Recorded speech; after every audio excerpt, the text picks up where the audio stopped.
Time check guys is alas 4 ng hapon. Andito tayo ngayon sa may Mall of Asia.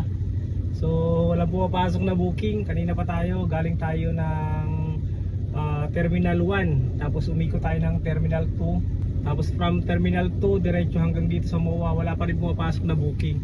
So tuloy-tuloy pa rin to pag hindi ako pinasukan dito. Diretso ako ng Vito Cruz. Tapos pag wala pa rin, diretso uwi na tayo.